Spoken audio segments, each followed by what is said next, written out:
കുടുംബമായി കഴിയുമ്പോൾ ഭാര്യമാരോടുള്ള കടമകളെക്കുറിച്ച് കഴിഞ്ഞ ഖുതുബകളിൽ നമ്മൾ മനസ്സിലാക്കി. രണ്ടു പേരും പരസ്പരം അവരവരുടെ കടമകൾ അത് പാലിക്കാൻ ശ്രമിച്ചാൽ കുടുംബം മനോഹരമാകും. എന്നാൽ പലപ്പോഴും ഭാര്യമാർ ആലോചിക്കുന്നത് ഭർത്താവിനെ എങ്ങനെ ഒരു നല്ല ഭർത്താവാക്കാം എന്നതാണ്. ഭർത്താവ് ആഗ്രഹിക്കുന്നത് എങ്ങനെ ഭാര്യയെ നല്ലൊരു ഭാര്യയാക്കാം. ഈ ക്ലാസ് ഭാര്യ കേട്ടിരുന്നെങ്കിൽ ഇത് ഭാര്യ കേൾക്കണം, അവളെ കേൾപ്പിക്കണം. ഇത് മൂപ്പരെ കേൾപ്പിക്കണം, ഭർത്താവ് കേൾക്കണം. അതിനപ്പുറത്ത് എനിക്ക് നല്ല ഒരു ഭർത്താവാകണം, എനിക്ക് നല്ല ഒരു ഭാര്യയാകണം. അങ്ങനെ നമ്മൾ തീരുമാനിച്ചു കഴിഞ്ഞാൽ, നമ്മളുടെ ജീവിതത്തിൽ മാറ്റങ്ങൾ വരുത്താൻ ആഗ്രഹിച്ചു കഴിഞ്ഞാൽ കുടുംബജീവിതത്തിൽ സൗന്ദര്യം കൊണ്ടുവരാൻ നമുക്ക് സാധിക്കും. ഭർത്താവിനോട് ഭാര്യക്ക് കടമകളുണ്ട്. വലിർരിജാലി അലൈഹിന്ന ദറജത്തുൻ വല്ലാഹു അസീസുൻ ഹക്കീം. പുരുഷന്മാർക്ക് ഒരു പദവി അത് അല്ലാഹു നൽകിയിട്ടുണ്ട്. ആ ഒരു പദവി കുടുംബജീവിതത്തിൽ ഭാര്യയെ സംബന്ധിച്ചിടത്തോളം ഭർത്താവിന് നൽകാൻ കഴിയണം. ഭർത്താവിനെ അനുസരിക്കുക, അവർക്ക് നന്മകൾ ചെയ്യുക എന്നത് വളരെ പ്രധാനപ്പെട്ടതാണ്. നസ്രുദ്ദീൻ അൽബാനി റഹ്മഹുള്ളയോട് ഒരു സ്ത്രീ അവർ ചോദിച്ചൊരു ചോദ്യം, വിവാഹത്തിന് മുമ്പ് ഞാൻ സുന്നത്ത് നമസ്കാരങ്ങൾ ധാരാളമായി നിർവഹിച്ചിരുന്നു, ധാരാളമായി സുന്നത്ത് നോമ്പ് ഞാൻ അനുഷ്ഠിച്ചിരുന്നു, ധാരാളമായി ഖുർആൻ പാരായണം ഞാൻ നിർവഹിച്ചിരുന്നു. എന്നാൽ മുമ്പുള്ള ആരാധനകളിലുള്ള ഒരു ആസ്വാദനം അതെനിക്കിപ്പോൾ ലഭിക്കുന്നില്ല, കല്യാണത്തിന് ശേഷം എനിക്ക് ലഭിക്കുന്നില്ല. അദ്ദേഹം തിരിച്ചു ചോദിച്ചത്, നിങ്ങളുടെ ഭർത്താവുമായിട്ടുള്ള പെരുമാറ്റം എങ്ങനെയാണ്? ഭർത്താവുമായുള്ള കടമകൾ അത് പൂർത്തിയാക്കാൻ നിങ്ങൾക്ക് കഴിയുന്നുണ്ടോ? അപ്പൊ പെണ്ണ് തിരിച്ചു ചോദിച്ചു, ഞാൻ പറയുന്നത് എൻ്റെ ആരാധനകളുടെ ആസ്വാദനങ്ങളെ പറ്റിയാണ്, നിങ്ങൾ ചോദിക്കുന്നത് ഭർത്താവിനെ പറ്റിയാണ്. അദ്ദേഹം പഠിപ്പിച്ചു കൊടുത്തു, ഭർത്താവിനോടുള്ള ബാധ്യത നിറവേറ്റുന്നത് വരെ ഈമാനിന്റെ ഹലാവത്ത്, ഈമാനിന്റെ മധുരം അത് ആസ്വദിക്കാൻ കഴിയില്ല. റസൂലുള്ളാഹി സ്വല്ലല്ലാഹു അലൈഹി വസല്ലം തങ്ങളുടെ ഹദീസ് ഉണർത്തി ഇൻഷാ അല്ലാഹ് നമ്മൾ വിശദമായി അത് നമ്മൾ പറയും. അദ്ദേഹം പഠിപ്പിച്ചു കൊടുത്തു. അപ്പോൾ ഭർത്താവിനെ അനുസരിക്കുക, ഭർത്താവിന് നന്മകൾ ചെയ്യുക എന്നത് ദീനാണ്, പുണ്യം ലഭിക്കുന്ന വിഷയമാണ്. പ്രവാചകൻ സല്ലല്ലാഹു അലൈഹി വസല്ലം തങ്ങൾ പഠിപ്പിച്ചു അവരെ അനുസരിക്കണമെന്നുള്ളത്. പരിശുദ്ധ ഖുർആൻ പരിചയപ്പെടുത്തി, ഫസ്സാലിഹാതു ഖാനിതാതുൻ ഹാഫിളാതുൻ ലിൽ ഗൈബി ബിമാ ഹഫിളല്ലാഹ്. സദ്വൃദ്ധരായ സ്ത്രീകൾ എന്ന് പറഞ്ഞാൽ അനുസരണയുള്ളവരാണ് അവർ, ഭർത്താവിനെ അനുസരിക്കുന്നവരാണ് അവർ. അതുപോലെ തന്നെ സൂക്ഷിക്കേണ്ടതെല്ലാം, സംരക്ഷിക്കേണ്ടതെല്ലാം അവർ കാത്തു സൂക്ഷിക്കും, ചാരിത്രം കാത്തു സൂക്ഷിക്കുന്ന പതിവ്രതകളായിരിക്കും അവർ. ഇവിടെ നമ്മൾ മനസ്സിലാക്കേണ്ട ഒരു കാര്യം, ഭർത്താവിനെ അനുസരിക്കുക എന്നത് വളരെ പ്രധാനപ്പെട്ടതാണ്. ഞങ്ങൾ രണ്ടും ഒന്നല്ലേ, മൂപ്പര് പറയുന്നത് അനുസരിക്കാൻ ഞാനാരാ എന്നതല്ല, ആ അനുസരണ ദീനാണ്. ആ ഭർത്താവ് പറയുന്നത് കേൾക്കുന്നത് ദീനാണ്, അത് പുണ്യം ലഭിക്കുന്ന വിഷയമാണ്. റസൂലുള്ളാഹി സ്വല്ലല്ലാഹു അലൈഹി വസല്ലം തങ്ങളോട് ചോദിക്കപ്പെട്ടു, അയ്യുൻ നിസാഇ ഖൈർ, അല്ലാഹുവിന്റെ റസൂലേ ഏറ്റവും നല്ല സ്ത്രീ ആരാണ്? റസൂലുള്ളാഹി സ്വല്ലല്ലാഹു അലൈഹി വസല്ലം തങ്ങൾ പറഞ്ഞു കൊടുത്തു, ഒരു നല്ല സ്ത്രീയുടെ, നല്ല ഭാര്യയുടെ ഗുണങ്ങൾ. തസുറുഹു ഇദാ നദറ, നീ നോക്കിക്കഴിഞ്ഞാൽ നിനക്ക് സന്തോഷം പകരുന്നവളാണ്. കണ്ടു കഴിഞ്ഞാൽ സന്തോഷം ഉണ്ടാകും. നോക്കിക്കഴിഞ്ഞാൽ ഭർത്താവിന്റെ മനസ്സിൽ സന്തോഷം നൽകുന്ന പെണ്ണാണ് ഏറ്റവും നല്ല പെണ്ണ്. അതാണ് ആദ്യത്തെ വഹി ലഭിച്ച് പേടിച്ചപ്പോൾ മക്കയിൽ പ്രവാചകൻ സല്ലല്ലാഹു അലൈഹി വസല്ലം തങ്ങളുടെ കൂട്ടുകാരുണ്ട്, അള്ളാഹുവിന്റെ റസൂൽ സല്ലല്ലാഹു അലൈഹി വസല്ലം തങ്ങളുടെ കുടുംബക്കാരുണ്ട്. പക്ഷേ ഒരു പ്രതിസന്ധി അനുഭവിച്ചപ്പോ, ഒരു പ്രയാസം അനുഭവിച്ചപ്പോ ആദ്യമായി ഓടിയെത്തുന്നത് ഖദീജ റളിയല്ലാഹു തആല അൻഹയുടെ അരികിലേക്കാണ്. സമ്മിലൂനി യ ഖദീജ, ദസ്സിറൂനി യ ഖദീജ, സബ്ബു അലയ്യ മാഅൻ ബാരിദ. ഖദീജ ഒന്ന് പുതപ്പിക്കണേ എന്ന് പറഞ്ഞു ഖദീജ റളിയല്ലാഹു തആല അൻഹയുടെ അരികിലേക്കാണ് ഓടിയെത്തുന്നത്. നമ്മൾ മനസ്സിലാക്കേണ്ടത്, സൗന്ദര്യം എന്ന് പറഞ്ഞാൽ, കുടുംബജീവിതത്തിലെ സൗന്ദര്യം എന്ന് പറഞ്ഞാൽ, അല്ലെങ്കിൽ സന്തോഷം പകരുന്നത് എന്ന് പറഞ്ഞാൽ അത് സൗന്ദര്യമല്ല. സൗന്ദര്യം കൊണ്ടല്ല ഒരു ഭർത്താവിന്റെ മുഖത്ത് സന്തോഷമുണ്ടാവുക. നിങ്ങളുടെ ആഭരണങ്ങളോ അണിഞ്ഞൊരുങ്ങലോ ഇതൊന്നുമല്ല. അതിൻ്റെ അപ്പുറത്ത് ദീനാണ് ഒരു ഭർത്താവിനെ സംബന്ധിച്ചിടത്തോളം സന്തോഷം പകരുന്ന കാര്യം. അതുപോലെ തന്നെ ഒരിക്കലും അവർ കുത്തുവാക്കുകൾ അവർ പറയുകയില്ല. പ്രയാസപ്പെടുത്തുന്ന വാക്കുകൾ മതബോധമുള്ള ഒരു പെണ്ണിന്റെ നാവിൽ നിന്നുണ്ടാവുകയില്ല. പല വീട്ടിലുമുള്ള കേൾക്കുന്നത്, നിങ്ങൾക്ക് നല്ല സുഖാണല്ലോ, രാവിലെ പോയാൽ മതി, വൈകുന്നേരം വന്നാൽ മതി, ഇവിടുത്തെ കാര്യമൊന്നും അറിയണ്ടല്ലോ, നിങ്ങൾക്ക് നല്ല സുഖാണ്, AC റൂമിൽ ഇരുന്നാൽ മതിയല്ലോ, നിങ്ങൾക്ക് നല്ല സുഖാണ്. യഥാർത്ഥത്തിൽ എന്താണ് ഈ സുഖം? ജീവിതത്തിന്റെ രണ്ടറ്റങ്ങൾ കൂട്ടിമുട്ടിക്കുക എന്നത് അതൊരു പക്ഷേ പറഞ്ഞറിയിക്കാൻ കഴിയാത്തൊരു വേദനയാണ്. അത് അനുഭവിക്കുന്നവരാണ് 80% അല്ലെങ്കിൽ അതിലധികം വരുന്ന പുരുഷന്മാർ, ഉപ്പമാർ, ഭർത്താക്കന്മാർ. എങ്ങനെയാണ് കുടുംബം കൂട്ടിമുട്ടിക്കുക എന്ന് പ്രയാസപ്പെടുന്ന എത്രയോ ആളുകളുണ്ട്. ആ സുഖം പലപ്പോഴും അറിയിച്ചിട്ടില്ല. നമുക്കൊന്നും അറിയില്ലല്ലോ എന്നല്ല, ഭർത്താവ് അറിയിക്കുന്നില്ല എന്നതാണ് സത്യം. ഉപ്പമാർ അറിയിക്കുന്നില്ല എന്നതാണ് സത്യം, അവരറിയുന്നില്ല എന്നതല്ല. മാസത്തിൽ കുട്ടികളുടെ ഫീസ് അടക്കണം, കറണ്ട് ബില്ല് വരും, ഹോസ്പിറ്റൽ ചെലവുകൾ, വീട്ടിലെ ചെലവുകൾ, അങ്ങനെ എത്രയോ പ്രതിസന്ധികളിലൂടെ കടന്നു പോകുന്നവരാണ് കുടുംബത്തിലെ ഭർത്താക്കന്മാർ. അതിനിടയിൽ പലപ്പോഴും ചിരിക്കാൻ, പുറത്തേക്കൊന്ന് കുടുംബത്തെ കൊണ്ടുപോകാൻ, അല്ലെങ്കിൽ തമാശകൾ പറയാൻ പലരും മറന്നുപോയിട്ടുണ്ട് ജീവിതം കൂട്ടിമുട്ടിക്കുന്ന തിരക്കുകൾക്കിടയിൽ. അതിന്റെയൊക്കെ പ്രാധാന്യം കഴിഞ്ഞ ഖുത്ബയിൽ മുമ്പ് നമ്മൾ സൂചിപ്പിച്ചിട്ടുണ്ട്. ഞാനതൊന്നും വേണ്ട എന്നതല്ല പറയുന്നത്. പക്ഷെ പലപ്പോഴും ജീവിതത്തിന്റെ ഓട്ടത്തിനിടയിൽ ഇത് മറന്നുപോകുമ്പോൾ കുത്തുവാക്കുകൾ കൊണ്ട് പ്രയാസപ്പെടുത്തരുത്. അതുപോലെ തന്നെ അവരുടെ ചാരിത്രം കാത്തു സൂക്ഷിക്കണം.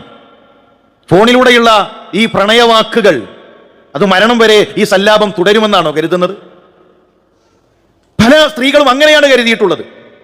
ഭർത്താവ് ഈ ഓട്ടത്തിനിടയിൽ അല്പം നമ്മളോടൊന്ന് സ്നേഹം പ്രകടിപ്പിക്കാൻ മറന്നുപോയാൽ പിന്നെ മറ്റു കൂടുകൾ തേടിപ്പോവാൻ, മറ്റുള്ളവരുമായി പാതിരാത്രികൾ ചാറ്റ് ചെയ്യുന്നവർ, സുദീർഘമായി സംസാരിച്ചു കൊണ്ടിരിക്കുന്നവർ, ഈ പ്രണയവും ഈ സല്ലാപവും മരണം വരെ അവരുടെ ഭാഗത്തു നിന്നുണ്ടാകും എന്നതാണോ കരുതുന്നത്? നമ്മൾ അറിയാതെ ചതിയിലേക്ക് വീണുകൊണ്ടിരിക്കുകയാണ്.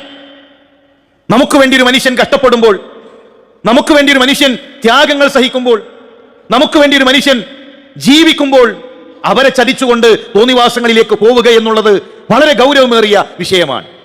അതുപോലെ തന്നെ മതബോധമുള്ള പെണ്ണിന്റെ പ്രത്യേകത, ഖൈറായ പെണ്ണിന്റെ പ്രത്യേകത, തുതീഉഹു ഇദാ അമറ, അവനൊരു കാര്യം കൽപ്പിച്ചു കഴിഞ്ഞാൽ അവൾ അനുസരിക്കും. പറയണമെന്നില്ല, കണ്ടറിയും. റസൂലുള്ളാഹി സ്വല്ലല്ലാഹു അലൈഹി വസല്ലം തങ്ങൾ 13 ദിവസക്കാലം രോഗിയായി കിടന്നു.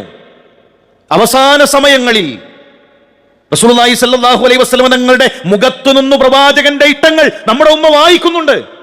പ്രവാചകൻ സ്വല്ലല്ലാഹു അലൈഹി വസല്ലം തങ്ങൾ പറഞ്ഞിട്ടില്ല, ആ മുഖത്തു നിന്ന് വായിച്ചു. അബൂബക്കർ റളിയല്ലാഹു തആല അൻഹുവിന്റെ മകന്റെ പോക്കറ്റിലെ അറാക്കിലേക്ക് പ്രവാചകന്റെ കണ്ണൊന്നു പോയപ്പോ, ആ കണ്ണൊന്നു നീങ്ങിയപ്പോ നമ്മുടെ ഉമ്മ വായിച്ചെടുത്തു, എന്റെ പ്രവാചകൻ ഇതാ മിസ്വാക്ക് ചെയ്യാൻ ഇഷ്ടപ്പെടുന്നുണ്ട്. അവസാനമായി മനോഹരമായി ഒരുക്കി കൊടുക്കുന്ന ആയിഷ റളിയല്ലാഹു തആല അൻഹ അറാക്ക് കടിച്ച് പദം വരുത്തി പ്രവാചകൻ സല്ലല്ലാഹു അലൈഹി വസല്ലം തങ്ങൾക്ക് മിസ്വാക്ക് ചെയ്തു കൊടുക്കുന്നു. തണുത്ത വെള്ളം പ്രവാചകൻ സല്ലല്ലാഹു അലൈഹി വസല്ലം തങ്ങളുടെ ശരീരത്തിലൂടെ തടവിക്കൊണ്ടിരിക്കുന്നു. ആ ഒരു നോട്ടം കൊണ്ട് അവർ തിരിച്ചറിഞ്ഞു. കൽപ്പിക്കേണ്ടി വന്നിട്ടില്ല, പറയേണ്ടി വന്നിട്ടില്ല. 40 കൊല്ലം കൂടെ കഴിഞ്ഞിട്ടും ഭർത്താവിന്റെ ഇഷ്ടങ്ങൾ അറിയാത്തവരുണ്ട്. ഇത്രയും കാലമായിട്ട് എന്താണ് എന്റെ ഭർത്താവിന്റെ ഇഷ്ടം? എന്റെ ഭർത്താവിന് ഇഷ്ടമുള്ള ഭക്ഷണം എന്താണ്? ഞാൻ വീട്ടിലേക്ക് വരുമ്പോൾ, ഭർത്താവ് വീട്ടിലേക്ക് വരുമ്പോൾ ഞാൻ എങ്ങനെ സ്വീകരിക്കണം എന്നതാണ് അദ്ദേഹം ആഗ്രഹിക്കുന്നത്. അതറിയാത്തവരും ചോദിക്കാത്തവരുമുണ്ട്. ഒന്നിച്ചിരുന്നു കൊണ്ട് ഇഷ്ടങ്ങളെ പറ്റി അറിയാൻ. ശരി, ഇതാണോ നിങ്ങളുടെ ഇഷ്ടം? ഇന്നു മുതൽ ഞാൻ അങ്ങനെയാണ്. ഇങ്ങനെയാണോ നിങ്ങൾ ആഗ്രഹിക്കുന്നത്? എങ്കിൽ ഇന്നു മുതൽ ഞാൻ അങ്ങനെയാണ്. അങ്ങനെ ഇഷ്ടങ്ങളെ കുറിച്ച് അറിയാൻ പോലും സമയം കണ്ടെത്താതെ പലരും പോയിട്ടുണ്ട്. ഈ സ്നേഹം നേടാൻ കഴിഞ്ഞാൽ അല്ലാഹുവിന്റെ റസൂൽ സല്ലല്ലാഹു അലൈഹി വസല്ലം തങ്ങൾ പറഞ്ഞു, ഖീല ലഹാ ഉദ്ഖുലിൽ ജന്ന മിൻ അയ്യി അബ്വാബിൽ ജന്നതി ശിഅതി, നീ സ്വർഗ്ഗത്തിലെ ഏതു വാതിലാണ് ഉദ്ദേശിക്കുന്നത് ആ സ്വർഗ്ഗവാതിലിലൂടെ നീ പ്രവേശിക്കുക എന്ന് സ്വർഗ്ഗലോകത്ത് വെച്ച് ആ പെണ്ണിനോട് പറയപ്പെടും. ഭർത്താവിനെ അനുസരിക്കുന്ന ഒരു പെണ്ണായാൽ, ഭർത്താവിന്റെ തൃപ്തി നേടുന്ന ഒരു പെണ്ണായാൽ, കാണുമ്പോൾ ഭർത്താവിന്റെ മുഖത്ത് സന്തോഷം വരുത്തുന്ന ഒരു പെണ്ണായി മാറിയാൽ സ്വർഗത്തിലെ ഏത് കവാടത്തിലൂടെയും അവൾക്ക് പ്രവേശിക്കാം. ഒരു കല്യാണ വീട്ടിൽ ചെറിയൊരു ടാർപ്പായി മാത്രമാണ് വലിച്ചു കെട്ടിയിട്ടുള്ളത്. ഒരു 10 കസേര ഉണ്ടാകും. ചെന്ന ഖത്തീബിനോട് അവിടെയുള്ള ഒരു 40-50 വയസ്സ് വരുന്ന ആ വലിയായി നിൽക്കുന്ന ആള് പറഞ്ഞു, ഇത് തന്നെയാണ് കല്യാണ വീട്. നിങ്ങൾ കരുതുന്നുണ്ടാകും, എന്താണ് ഇത്ര ചെറിയൊരു കല്യാണം? എൻ്റെ പെങ്ങളുടെ കല്യാണമാണ്. അവള് ഹൃദയ സംബന്ധമായ രോഗമുള്ള ഒരു സ്ത്രീയാണ്. ശാരീരിക ബന്ധത്തിൽ ഏർപ്പെടാൻ അല്ലെങ്കിൽ ഒരു കുടുംബജീവിതം നയിക്കാൻ അവൾക്ക് കഴിയില്ല. ഭർത്താവിന് ഇന്ന് കല്യാണം നടക്കാൻ പോകുന്ന വ്യക്തിക്ക് 60-ലധികം വയസ്സു പ്രായമുണ്ട്. എൻ്റെ സഹോദരി എന്നോട് പറഞ്ഞത്, എനിക്കൊരു കുടുംബജീവിതത്തിന്റെ സുഖങ്ങളോ അത്തരം കാര്യങ്ങളൊന്നും എനിക്കില്ല. പക്ഷേ ഭർത്താവിനെ അനുസരിക്കുന്നതിലൂടെ, ഭർത്താവിന് നന്മകൾ ചെയ്യുന്നതിലൂടെ, ഭർത്താവിന്റെ തൃപ്തി നേടിയെടുക്കുന്നതിലൂടെ അള്ളാഹു വാഗ്ദാനം ചെയ്തൊരു സ്വർഗമുണ്ടല്ലോ, ആ സ്വർഗം കൊതിച്ചിട്ടാണ് കല്യാണം കഴിക്കുന്നത് എന്നാണ്. എത്ര സഹോദരിമാര് ചിന്തിച്ചിട്ടുണ്ട്? നമുക്കിതൊരു ജോലിയായി, നമുക്കിതൊരു പ്രയാസമായി തോന്നുന്നുണ്ടോ? ഇത് പുണ്യം ലഭിക്കുന്ന, റബ്ബിന്റെ സ്വർഗം നേടാൻ കഴിയുന്ന ഒന്നാണെന്ന തിരിച്ചറിവുണ്ടാകണം. അവരെ നമ്മൾ അറിയണം. വലിയ ഭാരങ്ങൾ ഭർത്താക്കന്മാരുടെ തലയിൽ കയറ്റി വെക്കുന്നവരുണ്ട്. സ്വാലിഹത്തായ പെണ്ണ്, അവളെ കൊണ്ടു നടക്കാൻ, അവളെ പോറ്റാന്നുള്ളത് ഒരു പ്രയാസമുള്ള വിഷയമല്ല, എളുപ്പമാണ്, ഒരു പ്രയാസം ഉണ്ടാകില്ല. എന്നാൽ പല കുടുംബങ്ങളിലും പ്രയാസങ്ങളാണ്. ഭാരിച്ച ഉത്തരവാദിത്തങ്ങൾ അവരുടെ തലയിൽ കെട്ടിവെക്കുകയാണ്. എത്രയോ ഭർത്താക്കന്മാർക്ക് ആഗ്രഹമുണ്ട് പ്രവാസം നിർത്താൻ, കുടുംബത്തിന്റെ കൂടെ ഉള്ളതുകൊണ്ട് തൃപ്തിപ്പെട്ട് കഴിയാൻ ആഗ്രഹിക്കുന്നവരുണ്ട്, മക്കളുടെ കൂടെ കഴിയാൻ ആഗ്രഹിക്കുന്നവരുണ്ട്. 60ഉം 70ഉം വയസ്സായി പേരക്കുട്ടികളുടെ കൂടെ തന്റെ അവസാന കാലമെങ്കിലും ഒന്ന് കഴിച്ചുകൂട്ടാൻ ആഗ്രഹിക്കുന്നവരുണ്ട്. പക്ഷേ ബാധ്യതകൾ പറഞ്ഞു പറഞ്ഞു പറഞ്ഞ് വീണ്ടും കയറ്റിയേക്കാൻ കുടുംബത്തിന് വേണ്ടി ഉരുകിത്തീരുന്ന എത്രയോ മനുഷ്യന്മാർ. അവർക്കൊരു ജീവിതമുണ്ടോ? അവർക്കൊരു സന്തോഷമുണ്ടോ? ഇവിടെ വന്നാൽ പിന്നെ ഇതിപ്പോ ഉള്ള ആ പളപളപ്പുണ്ടാകില്ല, ഇപ്പൊ ഉള്ള രൂപത്തിൽ ബാങ്കിലേക്ക് പൈസ എത്തൂല, ഇപ്പൊ ഉള്ള രൂപത്തിൽ തന്റെ ഇഷ്ടത്തിന് പണം ചെലവഴിക്കാൻ കഴിയില്ല. അങ്ങനെ അവരെ പ്രവാസികളായി മരണം വരെ അവിടെ തന്നെ നിൽക്കാൻ ചില ആളുകൾ നിർബന്ധിച്ചുകൊണ്ടിരിക്കുന്നുണ്ട്, ചില കുടുംബങ്ങളിൽ നടന്നുകൊണ്ടിരിക്കുന്നുണ്ട്. ഇത് വളരെ ഗൗരവമുള്ള വിഷയമാണ്. ഉള്ളതുകൊണ്ട് സന്തോഷത്തോടുകൂടെ ജീവിക്കാൻ പറയണം. 3 റൂമാണോ ഉള്ളത്, അത് മതി. താഴെയുള്ളവരിലേക്ക് നോക്കാൻ പറയണം. ഭർത്താവിനോട് പറയണം, എത്ര കാലമായി നിങ്ങൾ പ്രവാസിയായി കഴിയുന്നു, മതി, നമുക്കൊരു ചെറിയ വീടുണ്ടല്ലോ, ഇവിടെ ഒരു ചെറിയ ജോലി ചെയ്താലും നമുക്ക് ജീവിക്കാനുള്ളത് കിട്ടൂലേ, ഇവിടെ നിൽക്കൂ എന്ന് പറയണം. കുടുംബത്തിലേക്ക് അവരെ ചേർത്ത് നിർത്തണം. നേരെ മറിച്ച് ഇപ്പോഴും നമ്മുടെ വീട് ഇത്രയേ ഉള്ളൂ, മോളെ കല്യാണമാകുമ്പോൾ 3 പെൺകുട്ടികളല്ലേ, 4 റൂം വേണ്ടേ എന്ന് പറഞ്ഞ് ഭാരങ്ങൾ ഇങ്ങനെ കയറ്റി വെച്ചോണ്ടേയിരിക്കാൻ താഴെയുള്ളവരിലേക്ക് നോക്കാൻ പറയണം. വീടില്ലാത്തവരില്ലേ, വാടക കെട്ടിടങ്ങളിൽ കഴിയുന്നവരില്ലേ, അതിനുമപ്പുറത്ത് മുകളിൽ ആകാശവും താഴെ ഭൂമിയുമായി വഴിയോരങ്ങളിൽ കിടന്നുറങ്ങുന്നവരില്ലേ, അതിനുമപ്പുറത്ത് ആശുപത്രി കിടക്കയിൽ വേദന കടിച്ചമർത്തി മരുന്ന് വണക്കുന്ന റൂമിൽ കഴിയുന്ന മനുഷ്യരില്ലേ. പടച്ചോൻ അതൊന്നും തന്നിട്ടില്ലല്ലോ നമുക്ക്. പടച്ചോൻ ആ പ്രയാസം നമുക്ക് നൽകിയിട്ടില്ലല്ലോ. നമുക്കൊരു ചെറിയ വീടുണ്ട്, സൗകര്യമുണ്ട്, നിങ്ങൾ കഴിയുന്നത് നിങ്ങൾ ചെയ്യും, എന്നെ കൊണ്ട് പറ്റുന്നത് ഞാനും നോക്കാം, നമുക്കങ്ങനെ നമ്മുടെ കുടുംബം കൊണ്ടുപോകാം എന്ന് പറയുന്ന രൂപത്തിലേക്ക് അവരെ ചേർത്ത് പിടിക്കാൻ സാധിക്കേണ്ടതുണ്ട്.